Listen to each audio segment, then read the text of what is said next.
सबसे पहले आज गुप्ता डिफेंस एकेडमी के माध्यम से ये द्वारा तैयारी करने वाले तमाम छात्र छात्राएं और विशेषकर उन सफल छात्र छात्राएं जिनके सम्मान समारोह में आज इस कार्यक्रम को रखा गया है। आज इस कार्यक्रम में उपस्थित हमारे मंच पे मंचासीन हमारे तमाम आगंतुक अतिथिगण, तमाम छात्र छात्राएं और उनके साथ आए हुए अभिभावकगण, इस डिफेंस एकेडमी के तमाम शिक्षक, आप सभी को जय हिंद, वंदे मातरम, जोहार जाकर। आज भारत देश पूरी दुनिया में अपने आप को अगर परचम लहराने की बात करता है, अपने आप को सशक्त प्रस्तुत करता है, तो उसका कारण है युवा। आज हमारे पास युवाओं की एक खोज है और वास्तव में युवा देश की, राज्य की रीढ़ हैं।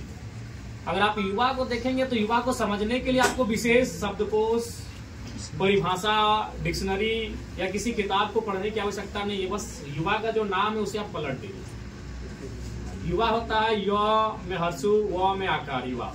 जब उसको हम पलटेंगे तो वह हो जाएगा व में आकार, य में हर्षु, वायु।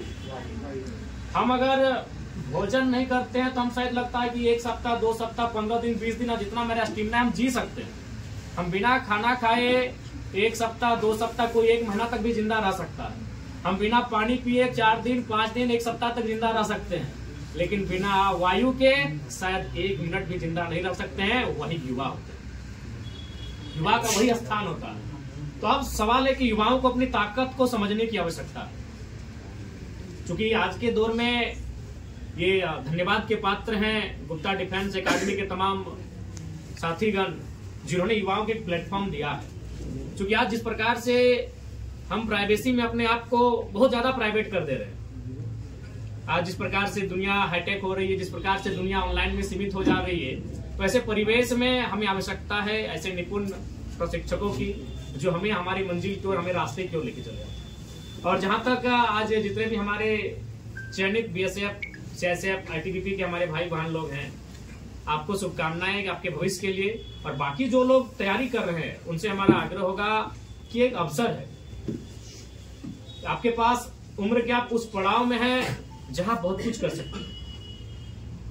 इतिहास के पन्ने में आपने नेपोलियन बोनापार्ट का नाम सुना होगा। नेपोलियन बोनापार्ट, चूंकि बचपन से उनकी मनसा थी कि बड़ा होकर एक राजा बनेंगे, एक सेनापति बनेंगे, तो एक दिन उनकी माँ उन्हें लेकर एक ज्योतिष के पास गई। ज्योतिष हम लोग जानते हैं, हम लोग गन्ना बोलते हैं, हाथ को देखकर वो गिनते हैं कि तुम्हारा लकीर ऐसा है, तुम्हारा ये होगा, ये होगा। तो ज्योतिष के पास गए तो ज्योतिष ने जब नेपोलियन बोनापार्ट के हाथ को देखा तो देखने के बाद कहा कि देखिए आपका बेटा का जो भविष्य बहुत दुखदायी और कष्टमयी होगा। उनकी माता ने पूछा कि भाई आप ऐसा कैसे दावा कर सकते हैं? तो कहा इनके हाथों की लकीरें ऐसे गई हैं, ऊपर गई हैं, तिरछी गई हैं, तो हाथों की लकीरें कह रही इसका भविष्य ऐसा होगा तो होगा। तो नेपोलियन बोनापार्ट ने उनसे एक सवाल किया, अगर मेरे हाथ में लकीर नहीं होती तो क्या होता? बोले बाबू ये तो विधि का विधान है, लकीर है मतलब है, और तुम्हारा भविष्य ऐसा होगा मतलब होगा। तो विश्वास कीजिए नेपोलियन बोनापार्ट ने मिनटों का समय जाया नहीं किया। अपने कमर में एक छोटा सा, वो कमर बंद में एक छुरा रखते थे, उसको निकाला, अपने हाथ के ऊपर रखा, और एक ऊपर से और एक दूसरा नीचे से, और उस ज्योतिष को दिखाया। बोला महाराज आप बताइए हमारा भविष्य कैसा हो सकता है? हाथ में लहू की धारा बह रही थी। ज्योतिष ने सर पे हाथ रखते हुए कहा कि जिस युवा में ये जिद हो वो विधि के विधान को टाल सकता है। तो आप उम्र के उस पड़ाव में हो, मेरे आप किस्मत के भरोसे नहीं, तकदीर के भरोसे नहीं, आप मेहनत के भरोसे बैठने वाले युवा हो। इस बात का आपको ध्यान रखना, क्योंकि आज इसलिए भी आज आपको मेहनत करने की आवश्यकता है, क्योंकि आप सभी मिडिल क्लास फैमिली एक बहुत भारी बोझ एक उम्मीदों के साथ यहाँ तक आए। आपके माता पिता ने पहले से कोई इतनी प्रॉपर्टी आपके लिए एक्वायर करके नहीं रखी कि अगर आप कुछ नहीं करते हैं तो आपका जीवन एक सफलता पूर्वक एक सफल रास्ते में व्यतीत होगा। क्योंकि आप रहे, हम रहे, जिला परिषद महोदय रहे, एलआरडीसी महोदय रहे, या तमाम आपके जो संचालक के, कहीं ना कहीं हम लोग मिडिल क्लास फैमिली से आते हैं। हमारे कंधों पर हमारे परिवार की बहुत बड़ी जिम्मेवारी है। और एक बात हमेशा याद रखिएगा, हम अक्सर कहते हैं, यदि आज आप अपने आप को सफल और सफलता के पथ पर अगर प्रशस्त नहीं करते हैं तो याद रखिएगा आपकी जो पीढ़ी है वो कम से कम एक पीढ़ी पीछे चली जाएगी, 25 साल पीछे चली जाएगी। इसलिए 25 साल पीछे चली जाएगी, मान के चलिए अगर आप मुकाम को हासिल नहीं करते हो, आप अगर इस दुनिया में कहीं गुम हो जाते हो, खो जाते हो, तब अगला उम्मीद किससे करेंगे? अपने नेक्स्ट जनरेशन से। आपका नेक्स्ट जनरेशन कौन होगा? आपके बच्चे। तो आपके बच्चे कब होंगे? जब आप विवाह करेंगे। कितना अंतर है? 20-25 सालों का अंतर है। यदि अगर आप कुछ नहीं करते हैं, आप अगर पीछे जाते हैं, अगर आप माइनस होते हैं, तो आपका परिवार कम से कम एक पीढ़ी माइनस हो जाता है। इस बात का आपको ख्याल रखना है। इसलिए आज आपको इसलिए भी मेहनत करनी है कि वो जिस कार्य को करने के लिए आप आए वो केवल आपका नहीं है, उस कार्य के साथ आपके परिवार की उम्मीदें जुड़ी हैं, आपका फ्यूचर जो आने वाला है उसकी उम्मीदें जुड़ी हुई हैं। इसलिए आज आपको संघर्ष करने की आवश्यकता है। और देखिए, एक बात तो हम स्पष्ट कहेंगे, मेहनत से हर चीज मिलता है। सपने पूरे होते हैं, सपनों को देखना चाहिए, उनके लिए मेहनत करना चाहिए। जी, आज जितने भी भाई बहन आज बीएसएफ सीएसएफ में चयन हुए हैं, उन्होंने सपने को देखा था, उसके लिए मेहनत किया, आज में चयन हुए। मैं भी अपनी बात करता हूं, आज एक एमएलए यानी एमएलए ही मुख्यमंत्री बनते हैं, यानी मैंने उस मुकाम को हासिल किया, जबकि 2 साल पहले ना मेरी कोई विशेष पहचान थी। आपके डुमरी की बात करें, 2-4 साथी हमारे थे, तो कहीं ना कहीं सपने पूरे होते बच्चों, उनके लिए आपको मेहनत करने की आवश्यकता है। और उस मेहनत के रास्ते में आपके बहुत सारे गाइड आएंगे, बहुत सारे आपके पथ प्रदर्शक आएंगे, लेकिन उस रास्ते में चलना आपको है। चलना इसलिए आपको है कि मान के चलिए, इस देश के एक महान संत थे विवेकानंद, जो कहते थे कि दिन में एक बार आप खुद से बात कर लो, नहीं तो दुनिया के सबसे अच्छे इंसान से मिलने का मौका गवा दोगे।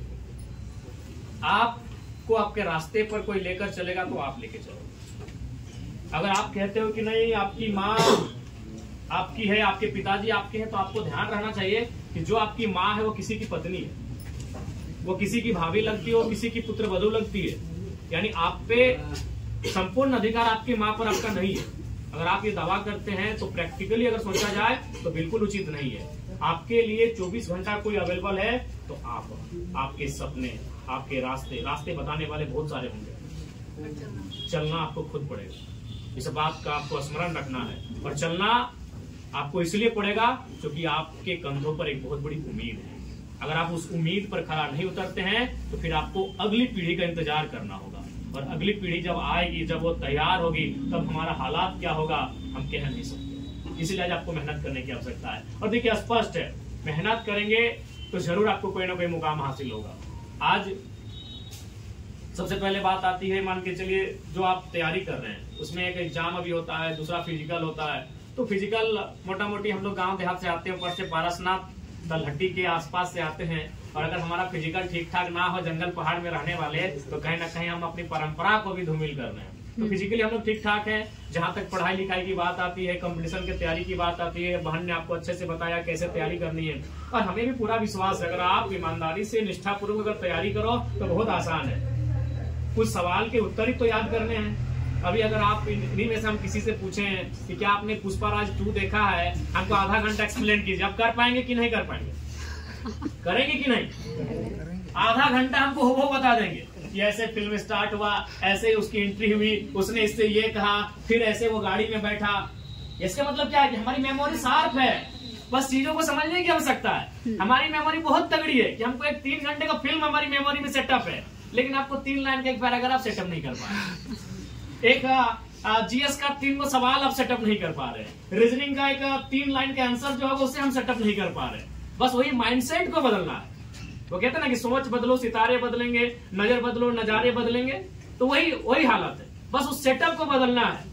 हमें बहुत चीजें याद रहती है, लेकिन हम क्या होता है कि जब पढ़ाई की बात आती है तो हम बोलते हैं कि मेरे दिमाग में ये मैंने ओवरलोड हो रहा है, ये ऊपर से पार, और ऐसा नहीं है।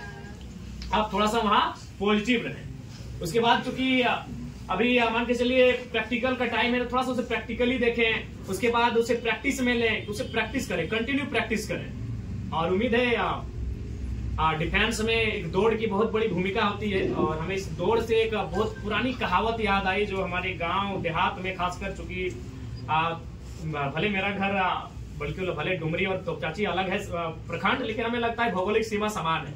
आपका भी पहाड़ी क्षेत्र है, मेरा भी पहाड़ी क्षेत्र है, भौगोलिक सीमा यहाँ से राजगंज तक समान है, भले जिला अलग है, लेकिन चूंकि हम मामा घर में रहे हैं, वो कोलियरी बेल्ट है। तो वहाँ एक कहावत कही जाती थी कि गाँव में गिदा 2 चीजें टाका कमे बारे, एगो मटिया कोड़ के ना तो टणिया दौड़ के। तो मटिया कोड़ के मतलब था कि उस समय पुराने जो हमारे नाना लोग थे वो मिट्टी काटने के लिए गए थे, तो मिट्टी काटते काटते वो टाटा और बीसीसीएल में सरकारी नौकरी लेके आए थे। और टणिया दौड़ने का मतलब है कि जो गांव में जो सबसे पहली सरकारी नौकरी लगी होगी ना, आप भी जाके पता कर लीजिए आपके गांव में, तो वो डिफेंस लाइन में लगी होगी।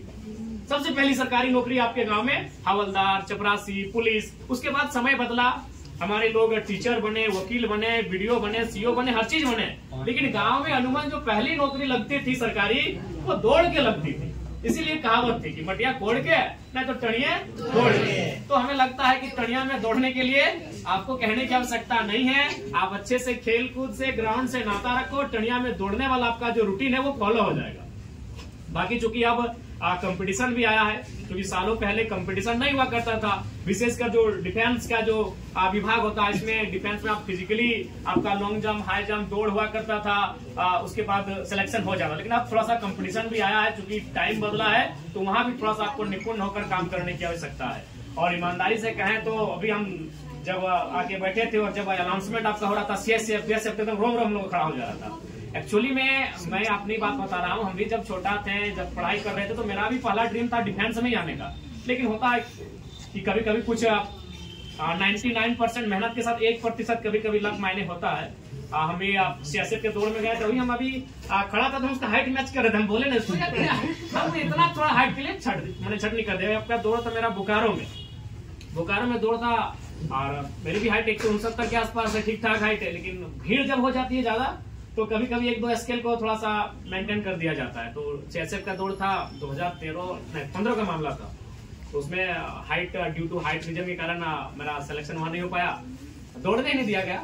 उसके बाद SSR में जो नेवी का होता है, उसमें भी ट्राई किया, तो उसमें पांव का फिजिकली होता है कि दोनों पांव का सटना नहीं चाहिए, घुटना, उसमें प्रॉब्लम हुआ।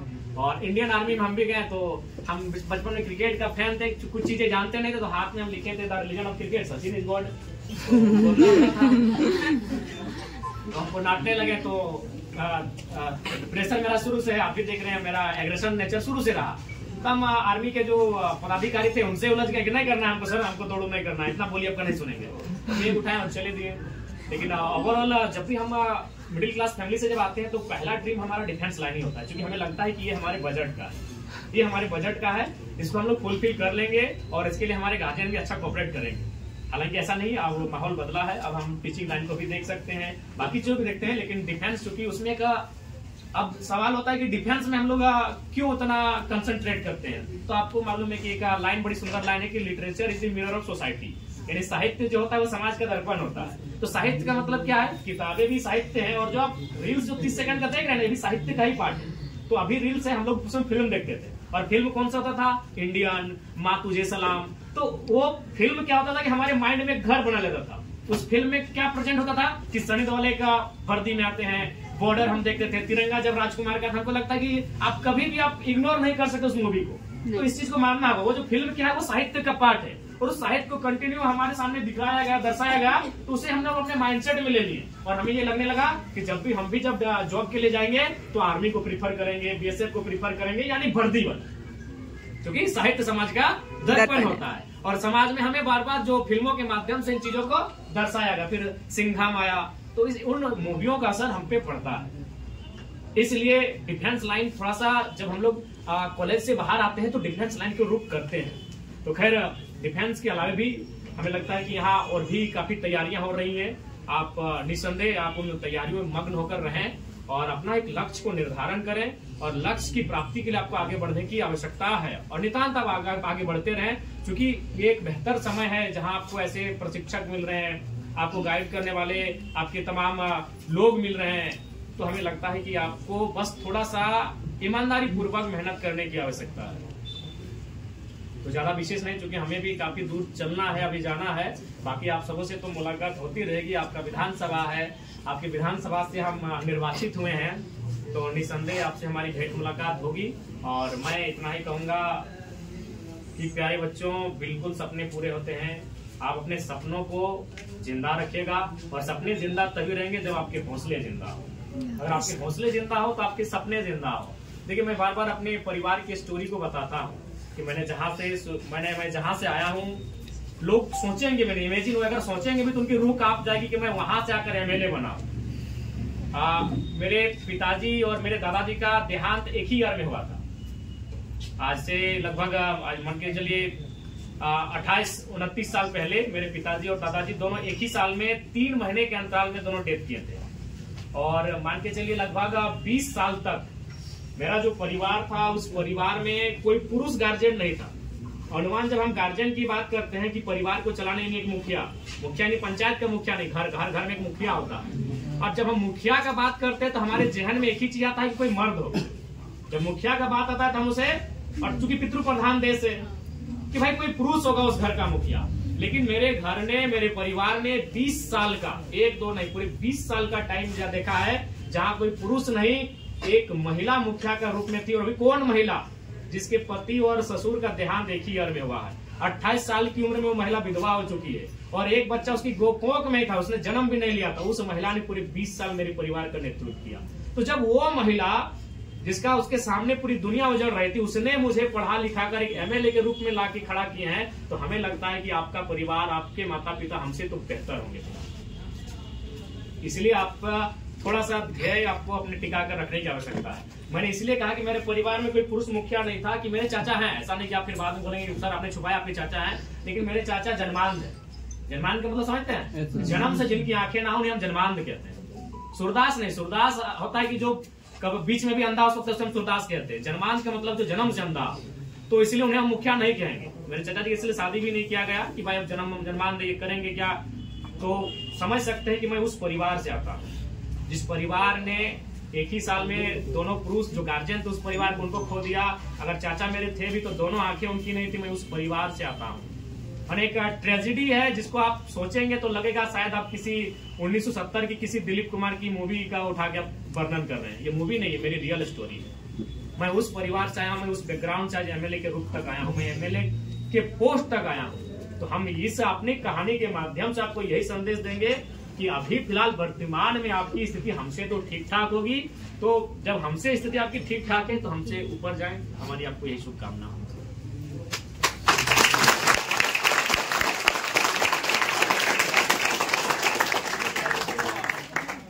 बाकी अंत में यही कहेंगे, आप जिस उम्र के पड़ाव में हो, यहाँ कभी कभी अनुशासन और संयम की भी आवश्यकता होती है।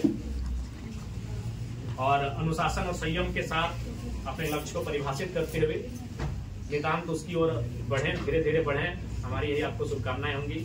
और पुनः जो भी हमारे भाई बहन लोग चयनित हुए हैं उनको बधाई, उनको शुभकामनाएं। और जो लोग तैयारी कर रहे हैं उनको कहेंगे मन लगा के आप लोग अच्छे से पढ़ें और बिल्कुल एक रूटीन को फॉलो करें। रूटीन के बिना कुछ भी नहीं है, आप रूटीन को फॉलो करें। और यही कहेंगे कि थोड़ा सा आज जिस प्रकार से दुनिया हमारे आसपास का माहौल बन रहा है, थोड़ा सा माहौल से बचिए, नकारात्मक विषय की ओर ध्यान थोड़ा कम रखिए। क्योंकि जब ये समय पार हो जाएगा, जब ये समय गुजर जाएगा तो काफी पछतावा होगा। हम नहीं चाहते कि समय पार हो, समय गुजरे, पछतावा की नौबत ना आए। हम ये नहीं चाहते हैं। यही समय आपको अपने आप को बिल्डअप करने का है। तो इसीलिए अपने आप को बिल्डअप को कैसे करना है कि आपको आपकी मेहनत पे तय करता है। ठीक है, पुनः गुप्ता डिफेंस एकेडमी में अध्ययनरत करने वाले, तैयारी करने वाले छात्र छात्राओं को हमारी ओर से असंख्य शुभकामनाएं। जो चयनित हुए हैं उनको माँ भारती की सेवा में जो अपने आप को निछावर करेंगे उनको हौसला प्रदान हो, उन्हें शक्ति मिले, मैं ये प्रार्थना करता हूँ। और विशेष धन्यवाद देना चाहेंगे इस संस्था के जितने भी हमारे साथी हैं जिन्होंने इस संस्था के माध्यम से गांव ग्राम से आने वाले युवाओं को, गांव ग्राम से आने वाले छात्र छात्राओं को प्लेटफॉर्म देने का काम किया है। मैं उनको विशेष साधुवाद और धन्यवाद देना चाहूंगा। और जिला परिषद महोदय हमारे बिल्कुल बड़े भाई हैं, चुनाव से पहले से इनसे हमारा अच्छा संबंध रहा है और ये भी युवा है। उम्मीद करते हैं कि युवाओं के बीच रह के अच्छा कार्य करेंगे, उनको दिशा दिखाएंगे। पुनः आप सबों को हमारी ओर से शुभकामनाएं। एकदम लगे मन लगा के, दुनिया में जितने लोग हैं उतना काम भी है। आपके लिए कोई न कोई काम बना है। एक बात हमेशा याद रखिएगा, हर कोई किसी न किसी फील्ड में एक्सपर्ट है, बस आप थोड़ा सा अपने आप को लेके चलिएगा। कोई ना कोई काम आपके लिए बना है, बस आप अपने आप को उसके लिए तैयार करें। जब दुनिया में इतने लोग हैं तो आपके लिए कुछ ना कुछ है, बशर्ते आप अपने आप को तैयार करें। और तुम इतना ही कहेंगे कि भैया एक काम में हमेशा अपने आप को एक्सपर्ट रखें। लेकिन नंबर 2 को लोग नहीं पूछते, किसी एक काम में नंबर 1 जरूर बनेगा। अच्छा, आपको मालूम है कि हिमालय की जो सबसे ऊंची चोटी है माउंट एवरेस्ट, उसमें सबसे पहले कौन चढ़े थे?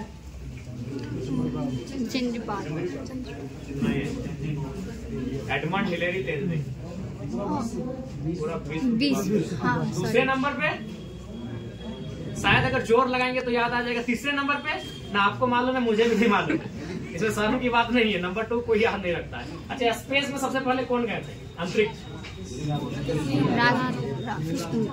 स्पेस में शायद यूरी गगरिन गए थे, चांद में गए थे। स्पेस में सबसे पहले गए थे यूरी गगरिन। नंबर 2 आपको याद है? डियर स्टूडेंट्स, नंबर 2 याद है? हमें भी याद नहीं है। इसका मतलब क्या है? नंबर 2 को कोई नहीं पूछता। एक छोटी सी आपको स्टोरी बता के हम बिता लेंगे। मान चलिए 3 बहनें, तीनों सपोज मान लेते हैं, हाँ, तो उनका नाम अनीता, सुनीता, कविता मान लेते हैं, ठीक है। मान के चलिए धनबाद या हजारीबाग लॉज में रहने के लिए गई है, इंटर पास करके आगे की पढ़ाई के लिए गई है। तीनों एक ही कमरे में रहती हैं, लेकिन ट्यूशन थोड़ा सा मान के चलिए अलग अलग जगह करती है, 5-10 मिनट का अंतर होता है। अब मान के चलिए अगर सुनीता को खाना बनाने आता है, लेकिन उनको दाल और सब्जी नहीं आता। अनीता को सब्जी अच्छा बनाने आता है, लेकिन खाना और दाल अच्छा नहीं आता। और जो तीसरी है, उसको दाल अच्छा आता है, लेकिन सब्जी और खाना बनाने नहीं आता। तो सपोज अगर मान के चलिए अगर सुनीता ट्यूशन से अगर पहले आ जाती है अपने कमरे में, तो ये क्या करेगी? वेट करेगी अब बाकी 2 का? करेगी कि नहीं?